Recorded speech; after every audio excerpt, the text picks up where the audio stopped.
मेरी शादी 5 लड़कों से हो गई। शरीर से हट्टे कट्टे और मैं बिल्कुल दुबली पतली। उन सबको कैसे झेलती। शादी की पहली रात मैं अपने कमरे में बैठी थी। जैसे ही सुहाग रात का समय आया, वे 5 दूल्हा बारी बारी मेरे साथ। मैं 17 साल की थी और मुझसे बड़े मेरे 3 भाई थे।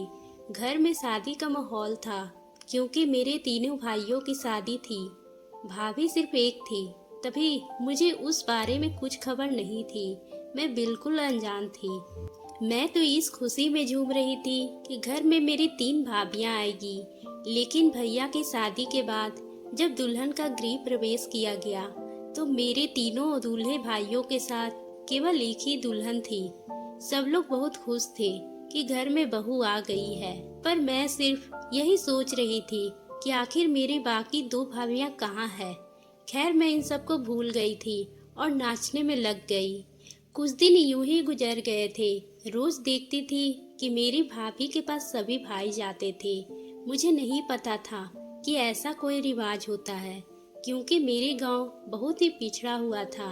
आज के दौर से वहाँ पढ़ाई लिखाई उस समय होती नहीं थी, और अगर थोड़ी बहुत होती भी थी तो सिर्फ लड़कों के लिए। लड़कियों को पढ़ाई नहीं करने दी जाती थी। कुछ दिन बाद मेरी सहेली की बहन की शादी थी। उसके पिताजी और मेरे पिताजी बहुत ही अच्छे दोस्त थे, इसलिए उसकी शादी में हमारे पूरे परिवार को बुलाया गया था। सब लोगों के साथ मैं भी वहां गई थी। जब उन्होंने ये बारात आई तो 2 दूल्हे थे। मैं सोचने लगी कि यहाँ तो सिर्फ एक लड़की की शादी है, तो फिर 2 दूल्हे कैसे। खैर, उनकी शादी के बाद मैं घर पर आ गई। जब माँ को सारा काम करके खाली बैठी देखी तो मैंने माँ से पूछा कि आखिर एक लड़की इतने सारे दूल्हे कैसे हो सकते हैं। तो मेरी माँ ने मुझे समझाया कि बेटी, हमारे समाज की ये प्रथा है जिसमें जहाँ लड़की का रिश्ता तय किया जाता है वहाँ जितने भी भाई होते हैं उन सबसे शादी होती है।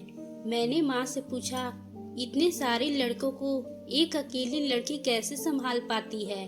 तभी माँ ने कहा, बेटी, अब जैसे भी हो ये सब तो करना ही पड़ता है। अब लड़की की किस्मत ऐसी ही है इस गांव की। इतने भी लड़की हो उनकी शादी हो सकती है। मुझे कुछ ज्यादा समझ नहीं आ रहा था। मैं वहाँ से उठकर चली गई। कुछ दिनों बाद मैं जब 18 साल की हो गई थी तो मेरे घर में मेरी शादी की बातें चलने लगी। भाई और पापा मेरे लिए रिश्ता देखना शुरू कर दिए थे। मैं बिल्कुल भी खुश नहीं थी शादी के लिए, क्योंकि मेरा दिल घबरा रहा था कि पता नहीं कितने लड़कों से मेरी शादी होगी और उसके बाद मैं उन सबको कैसे संभालूंगी। मैं कहाँ चलने वाली थी। उस घर में आखिर वो होना था जो घर के बड़े चाहते थे।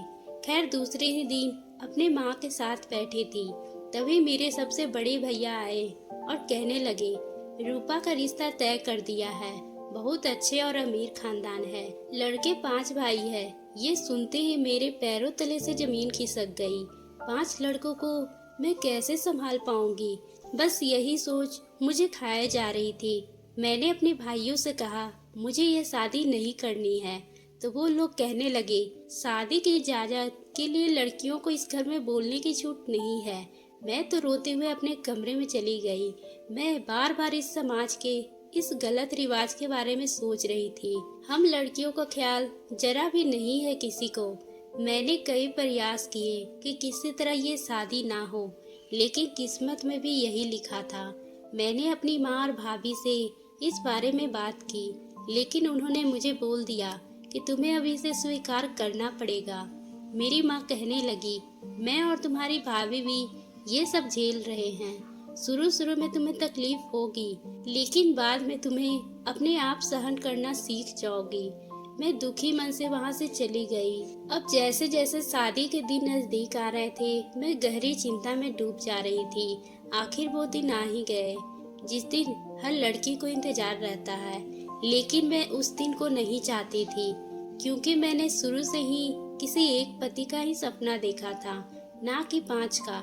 सब लोग अपने अपने काम में लग चुके थे। कोई तैयार हो रहा था तो कोई इस बारात का स्वागत की तैयारी में। मुझे भी बहुत अच्छे से तैयार किया गया था। रंग गोरा होने की वजह से दुल्हन के जोड़े में मैं बहुत ही खूबसूरत लग रही थी, लेकिन मुझे अपनी सुंदरता नहीं दिख रही थी। मुझे सिर्फ ये चिंता सताए जा रही थी कि आखिर कैसा होगा सब। फिर मेरी इसी सोच में डूबी थी कि उस कमरे में अचानक कुछ लड़कियों का शोर हुआ। वो कह रही थी, बारात आ गई है। तभी बैंड बाजा के साथ बारात हमारे दरवाजे पे दस्तक दी। खाना पीना करने के बाद मुझे मंडप में ले जाया गया। वहाँ 5 दूल्हे थे।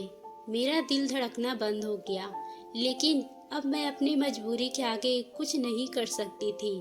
तभी उन 5 ने बारी बारी मेरी मांग में सिंदूर लगाया और एक बड़ा सा मंगलसूत्र एक साथ गले में पहनाया। फिर हमारी शादी पूरी हो गई। मुझे अपने कमरे में ले जाया गया, जहाँ कुछ महिलाओं के साथ मेरी भाभी और माँ थी। उन्होंने मुझे कहा कि देखो बेटी, अब से उन 5 के साथ ही तुम्हारा संसार है। तुम कभी भी उन लोगों को निराश मत करना, कभी उनकी सेवा में कोई कमी मत रखना। हम सब की हमेशा लाज बचाना। उनकी ये सब बातें मुझे अंदर से झकझोर कर रखी थी। मैं चाह कर भी अपने ससुराल नहीं जाना चाहती थी, लेकिन मैं इस प्रथा के जंजीर में इस कदर जकड़ी हुई थी कि चाह कर भी अपने आप को आज़ाद नहीं करवा सकती थी। खैर, मेरी विदाई का समय हो चुका था। सब लोगों ने मिलकर मैं अपने ससुराल के लिए निकल गई। ससुराल पहुंचते ही सब लोगों ने रस्में पूरी की और मुझे खाना खिलाया। इतनी सुंदर बहू पाकर मेरे सास ससुर बहुत खुश थे। जो लोग भी आए हुए थे वे सब मेरे ही चर्चे कर रहे थे, लेकिन उन लोगों की तारीफों का मुझ पे कोई भी असर नहीं पड़ रहा था जो मेरी चिंता दूर कर दे। अब रात हो चुकी थी। फूलों से सजी इत्र की खुशबू से भरे कमरे में मुझे ले जाया गया था और मुझे घूंघट निकलवा कर वहाँ बैठा दिया गया। फिर कुछ देर बाद मेरे सबसे बड़े पति आए। उन्होंने मेरे साथ सुहाग रात मनाई और चले गए। फिर मेरा दूसरा पति और कमरे में आया और ऐसे करते करते मेरे 5 पतियों ने मेरे साथ रात गुजारी। सुबह उठी तो मैं बेसुध थी। मुझे ये रिवाज से बाहर निकलना था। आखिर कर भी क्या सकती थी। ऐसे रोज रोज होता रहा। रात भर एक मशीन की तरह वो मेरे साथ गलत व्यवहार करते रहे और दिन में सारा घर का काम मेरी हालत खराब कर देता।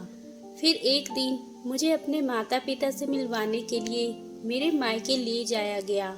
वहाँ जाकर मैं सब लोगों के साथ मिलकर बहुत अच्छा महसूस करने लगी, लेकिन मैंने अपनी भाभी को सब कुछ बताया तो उन्होंने मुझसे दिलासा दिया और कहा कि मैं तुम्हारे भाई से इस बारे में बात करूंगी। तभी मेरी वापसी जाने का समय हो गया था और मैं भी अपने ससुराल चली आई। उधर मेरी भाभी ने मेरे भाइयों से बात करके मेरी सास को बोला कि हमारी रूपा बहुत कमज़ोर है, वो एक साथ 5 लोगों के साथ रहने में अभी सक्षम नहीं है, तो आप थोड़ा दया करो उस पर। मेरी सास ने मेरे 5 पति के दिन बांध दिए और एक पति एक रात को ही मेरे साथ रहता और इस तरह हर पति को एक हफ्ते में एक ही बार साथ आने की बारी आती। अब मैं कुछ ठीक होने लगी थी, क्योंकि अब रोजाना सिर्फ एक ही पति मेरे कमरे में रहता था। लेकिन मेरे सबसे छोटे पति बाकी सबसे अलग थे। वो मुझे समझते थे, मेरे मूड का भी ध्यान रखते थे और मेरी हर तकलीफ को समझते थे। जब कभी मेरी तबीयत ठीक न होती तो वो मेरा ख्याल रखते थे। मैं भी अब उनसे प्यार करती थी, क्योंकि सिर्फ वही थे जो मुझे अपना मानते थे। अब धीरे धीरे हम दोनों ने एक दूसरे के होने के सपने देखने लगे थे। मेरे सबसे छोटा पति को अब बिल्कुल पसंद नहीं होता था कि उनके बड़े भाई मुझे छुए, लेकिन उनकी और मेरी एक नहीं चलती थी। आखिर उनकी भी मैं पत्नी थी। एक दिन मेरे सबसे बड़े पति ने मुझसे कहा, तुम अमन यानी मेरे सबसे छोटे पति को इतना प्यार क्यों देती हो? आखिर हम भी तो तुम्हारे पति हैं, हमें तो तुम इतना प्यार नहीं करती। मैं उन्हें कुछ नहीं बोल पाई। फिर उन्होंने गुस्से से मुझे पीटना शुरू कर दिया और गलत व्यवहार मेरे साथ किया। मैं दर्द से कराहती रही, लेकिन उन्होंने मुझ पर बिल्कुल भी दया नहीं की। इस तरह उनकी तरह मेरे बाकी पति को भी मेरे अमन के साथ प्यार बिल्कुल भी नहीं भाता। अमन को ये सब बिल्कुल भी पसंद नहीं आ रहा था, लेकिन वो बेचारा क्या करता। एक दिन मेरे मायके से संदेश आया, मेरा भतीजा हुआ है तो वहाँ मुझे बुलाया गया है। मेरे सास ससुर ने मुझे कहा कि कल तुम अपने मायके चली जाना, तुम्हें अमन छोड़ आएगा और 2 दिन बाद वापस ले आएगा। मैं खुशी हुई, क्योंकि कम से कम 2 दिन ही सही मैं इस हैवानों से छुटकारा पाऊंगी। उस रात अमन की बारी थी मेरे कमरे में आने की। रात होते ही अमन मेरे कमरे में आए और अमन ने मेरा हाथ पकड़ लिया और मुझे आराम से बैठाया। मुझे कुछ समझ नहीं आ रहा था। तभी अमन कहने लगे, देखो रूपा, मुझसे तुम्हारी ये तकलीफ नहीं देखी जाती और ऊपर से तुम कोई और छुए मुझे बिल्कुल बर्दाश्त नहीं होता। तभी मैंने कहा, अब हम कर भी क्या सकते हैं। और सच कहूँ तो मैं भी आपके साथ रहना चाहती हूँ, क्योंकि मैंने भी हमेशा से एक पति का सपना देखा था और इस प्रथा ने मुझे सपनों से ही अलग कर दिया। तभी अमन ने मुझसे कहा, अब हम ऐसा नहीं रहेंगे। कल मैं तुम्हारे मायके छोड़ आऊँगा और वापस घर आकर पैसे और गहने चुरा लूँगा। फिर 2 दिन बाद जब मैं तुम्हें लेने आऊँगा तो हम लोग वहाँ से कहीं दूर भाग जाएंगे, अपनी अलग दुनिया में, इन सब से दूर। अमन की इन बातों से मुझे बहुत सुकून मिला। अब मुझे एक उम्मीद चाहिए थी, शायद अब मुझे ऐसे अत्याचार नहीं झेलने पड़ेंगे। दूसरे दिन मैं अपने कपड़े बैग में डालकर मायके के लिए अमन के साथ निकल पड़ी। तभी अमन के किसी दोस्त की दुर्घटना पर अमन को वहाँ जाना पड़ा। तभी अमन ने मुझे मायके जाने वाली बस पर बैठाकर चले गए। सभी प्लान के मुताबिक हो रहा था। शाम का समय हुआ तो मेरे ससुराल के पास मेरे पिताजी का कॉल आया। तो उन्होंने कहा, क्या हुआ है, आपने आज रूपा को भेजा क्यों नहीं? तभी मेरे ससुर ने कहा, यह क्या बात कर रहे हो, रूपा को तो सुबह ही बस में बैठा दिया गया था। फिर अमन के आने के बाद मेरे ससुर ने अपने बेटे से कहा कि रूपा अभी तक अपने घर नहीं पहुंची है, क्या तुमने उसे सही से बस में नहीं बैठाया था? तभी अमन ने कहा, नहीं, मैंने तो उसे अच्छी तरीके से बैठा कर आया था। अब अमन भी बहुत घबरा गए थे, आखिर रूपा गई कहाँ? मेरे मायके वाले भी आ गए थे। दूसरा दिन हो गया था, लेकिन अभी तक मेरे बारे में कोई भी खबर नहीं आई थी। सबसे ज़्यादा अमन दुखी थे, आखिर मैं वहाँ गई कहाँ? 2 दिन बाद मेरे साथ वो अपनी दुनिया बसाने वाले थे, लेकिन उससे पहले ही ये घटना हो गई थी। मेरी कोई खबर नहीं लगने पर सब लोगों ने पुलिस को खबर करने की सोची और थाने में जाकर रिपोर्ट दर्ज करवा दी। पुलिस अपनी छानबीन में लग गई थी। तभी रूपा की बॉडी उन्हें सड़क के दूसरे किनारे पर मिली। पत्थर से वार किया हुआ था, इसकी वजह से मैं पहचान पाना मुश्किल हो रहा था। पर रूपा की बॉडी उनके कपड़े और हाथ पर बने टैटू से पहचान लिया गया और अंतिम संस्कार भी कर दिया गया। अब सवाल था कि आखिर रूपा को मारा किसने था। उसके गले में कई तरह के गहने डाले हुए थे जो लाश पर नहीं मिले। सब लोगों ने इसे लूट करने का इरादा समझकर कुछ दिन पुलिस ने छानबीन की, लेकिन अपराधी नहीं मिला। फिर बाद में इन घटना को भुला दिया गया। सब लोग भूल चुके थे, लेकिन रूपा को भुलाना अमन के लिए मुश्किल था। वह रूपा की याद में दिन रात रोता रहता था। एक रात अमन अपने कमरे में सो रहा था, तभी उसे खटखट की आवाज़ सुनाई दी। अमन ने अपने कमरे का दरवाज़ा खोला और घर की पिछली तरफ चला गया, जहाँ पर से आवाज़ आ रही थी। फिर उसने देखा कि उसके पिता ज़मीन से कुछ खोज कर निकाल रहे थे।